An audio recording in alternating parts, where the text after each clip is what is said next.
Baik teman-teman sekalian, kita akan masuk insya Allah di poin pertama dari 31 itu tentang masalah kurang ikhlas. Penulis mengangkat di halaman 8-nya di sebab lemah iman yang pertama adalah kurang ikhlas. Allah SWT berfirman dalam surah Bayyinah ayat 5. Karena Anda belum pegang bukunya mungkin Anda bisa membuka Al-Quran surah Bayyinah ayat 5. A'udzu billahi minasyaitonir rajim wa ma umiru illa liya'budullaha mukhlishina lahud-din hunafa. Padahal mereka tidak disuruh kecuali supaya menyembah Allah dengan memurnikan ketaatan kepadanya dalam menjalankan agama yang lurus. Jadi di sini ada potongan ayat memurnikan ketaatan kepadanya, kepada Allah maksudnya, berarti ikhlas. Juga dalam surah Al-Hajj ayat 37 dalil yang kedua Allah berfirman, A'udzu billahi minasyaitonir rajim la yanalallaha luhumuha wala dima'uha walakin yanalut taqwa minkum. Daging-daging unta dan darah-darah yang kalian sembelih itu untuk kurban sekali-kali tidak dapat mencapai keridhaan Allah, akan tetapi ketakwaan dari kamulah yang dapat mencapainya. Allah tidak butuh dagingnya, tidak butuh darahnya, yang butuh kamu tahu ini sebuah perintah atau enggak. Ibnu Abbas radhiyallahu anhu berkata, artinya adalah bahwa yang dapat sampai kepada Allah adalah niat dari orang yang melakukan hal itu. Dan nilai suatu perbuatan amat tergantung pada niat. Barang siapa yang baik niatnya, maka perbuatannya itu akan menjadi baik. Dan ia pasti teguh, terhindar dari kelemahan dan terhindar dari fitnah dalam beragama. Dan ia akan terhindar dari kesesatan dan penyimpangan. Sebagaimana Allah berfirman dalam surah Al-Hijr ayat 40. Surah Al-Hijr ayat 40. A'udzu billahi minasyaitonir rajim illa ibadaka minhumul mukhlasin. Iblis berkata, ya, saya akan sesatkan mereka semua anak Adam ini kecuali hamba-hambamu yang ikhlas di antara mereka. Baik teman-teman sekalian. Kita akan coba bedah dulu sebelum lanjutkan paragrafnya. Amal itu yang Anda kerjakan, mau sholat, mau puasa, mau haji, mau umrah, mau sedekah, bakti sama orang tua, jenguk orang sakit, zikir, berdoa dan segala macam, hanya akan diterima kalau memenuhi dua syarat. Mutlak. Yang pertama, ikhlas. Kata Nabi SAW dalam hadis riwayat Abu Dawud dengan sanad sahih, Inna Allah la yakbalu amalan illa makana khalisan liwajhi. Allah tidak akan pernah menerima amalan kecuali yang ikhlas karenanya. Kecuali yang ikhlas karenanya, gitu kan. Jadi memang ikhlas ini harus. Dan lawan ikhlas, kalau Anda mau tahu adalah riya. Anda pamer, mau dipuji orang, nah itu berarti tidak ikhlas. Berharap balasan, itu berarti tidak ikhlas. Kalau Anda tidak berharap balasan kecuali dari Allah SWT, Anda ikhlas. Kirimkan piring makanan kepada tetangga, kembali berisi lagi atau tidak, ya tidak ada masalah bagi kita. Oke-oke saja. Gitu kan? Karena memang kita berharap wajah Allah, bukan dia. Dia kasih juga di sini, alhamdulillah tidak dikasih, tidak ada masalah. Kita tidak berharap balasan. Kita berikan sedekah kepada orang miskin, walaupun dia tidak ucapkan terima kasih. Tetap aja. Ciri orang tidak ikhlas itu, begitu dia kasih, udah duitnya dikasih 500 rupiah, 500 perak, 1000 atau 2000, kasih orang miskin. Begitu kasih, orang itu langsung pergi. Mungkin dia buru-buru ingin mengejar mobil lain di lampu merah atau apa saja. Wah, memang dasar nggak tahu terima kasih. Berarti dia berharap pujian itu. Rugi benar. Orang ikhlas tidak akan begitu. Bahkan dia berharap kalau perlu orang itu terima lalu pergi, nggak ada masalah bagi dia. Karena bagi dia antara dia sama Allah SWT. Bahkan orang ikhlas itu sering kali melakukan perbuatan berharap tidak ada yang tahu malah. Dia kasih, nggak ada yang tahu dari dia. Dari mana? Hamba Allah. Ada orang dibisikin sama syaitan, ganggu keikhlasannya. Begitu diiklankan di masjid dekat rumah.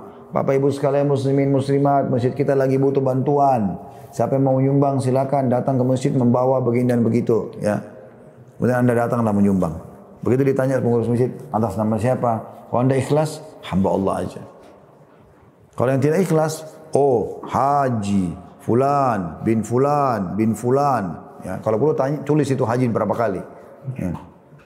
Atau hajja fulana binti fulan dan seterusnya. Naudzubillah.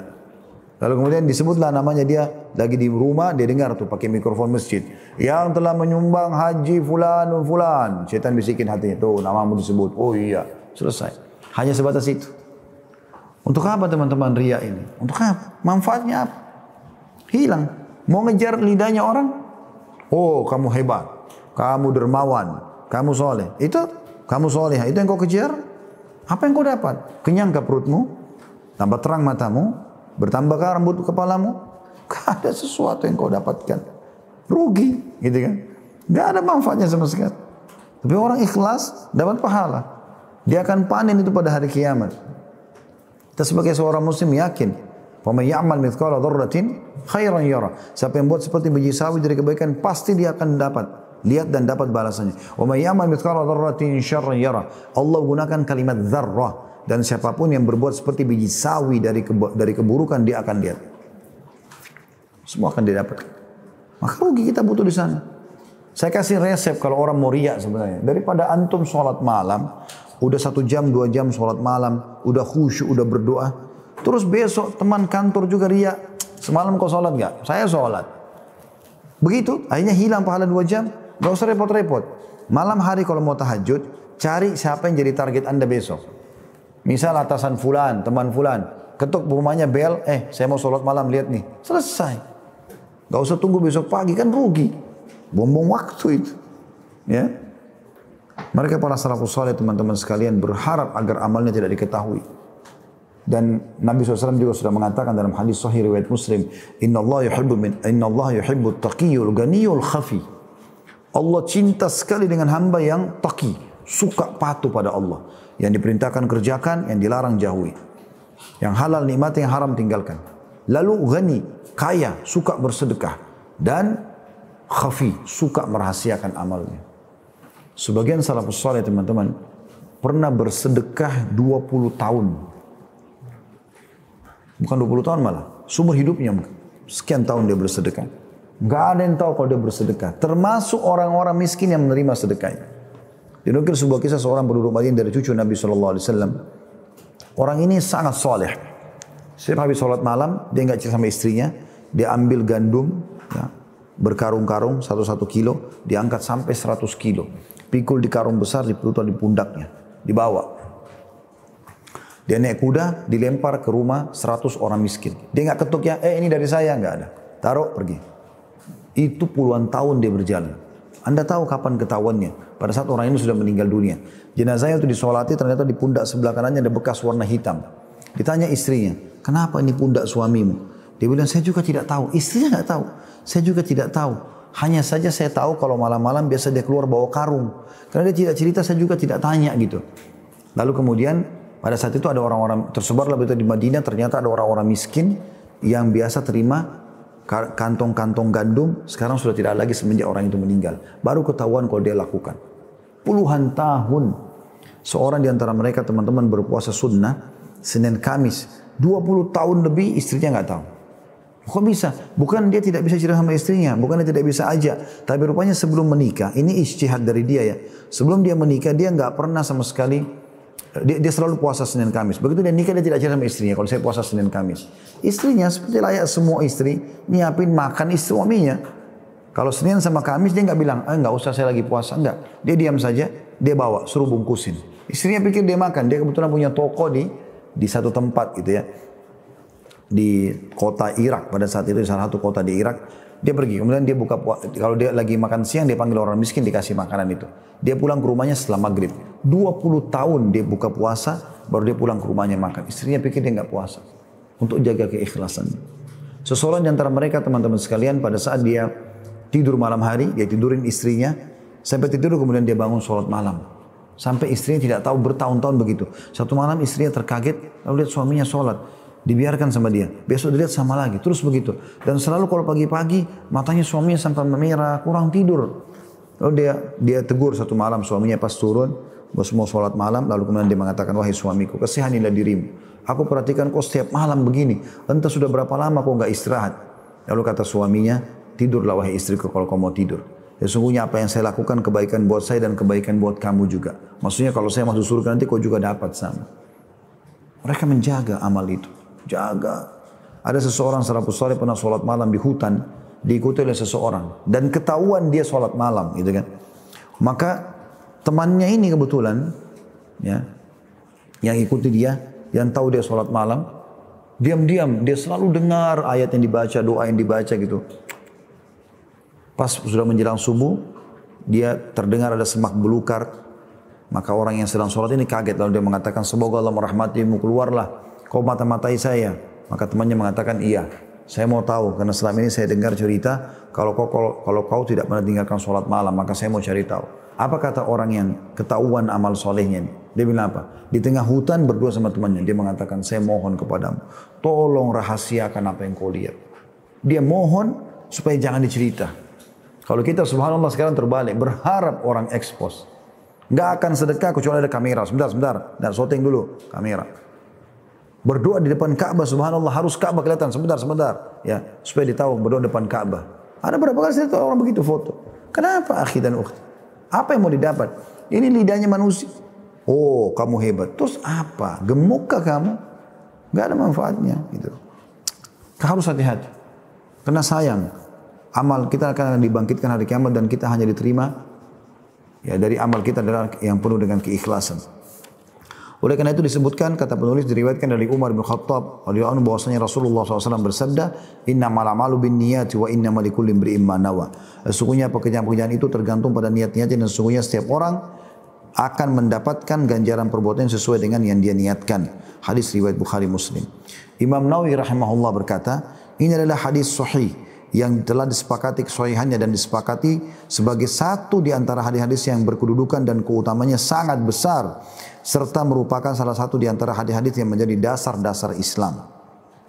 Ikhlas adalah di mana pujian dan hinaan manusia sama nilainya di sisimu, dan kesepadanan antara yang lahir dan yang batin pada dirimu.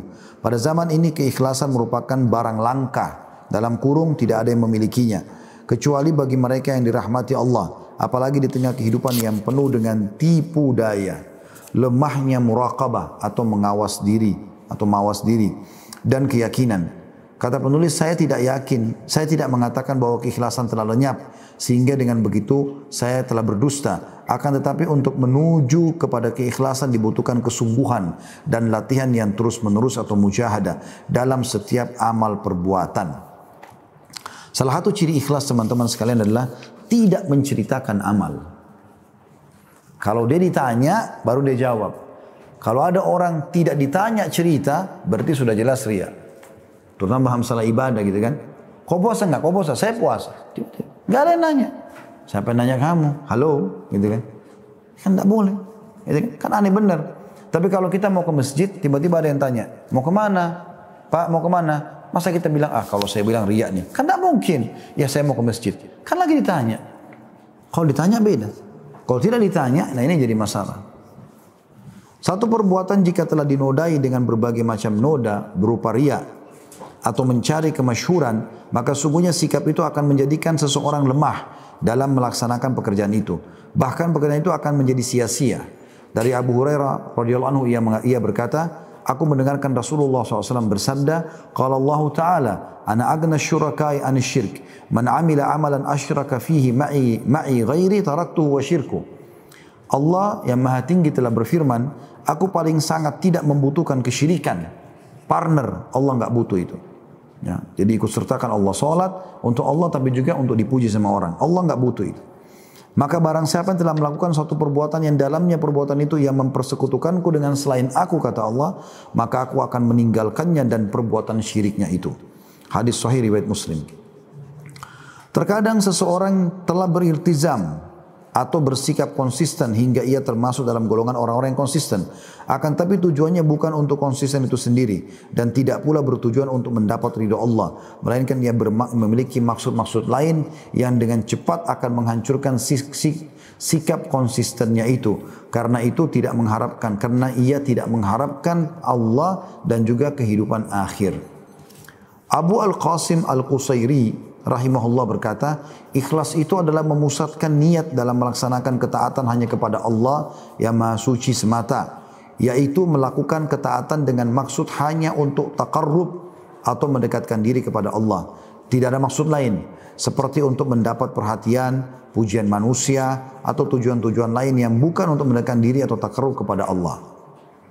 Sahal bin Abdullah At-Tasatturi rahimahullah berkata, ketika orang-orang bijak menafsirkan ikhlas, maka mereka tidak mendapatkan selain pengertian bahwa hendaknya bergerak atau berdiamnya seseorang dalam situasi terlihat ataupun tersembunyi adalah hanya karena Allah semata.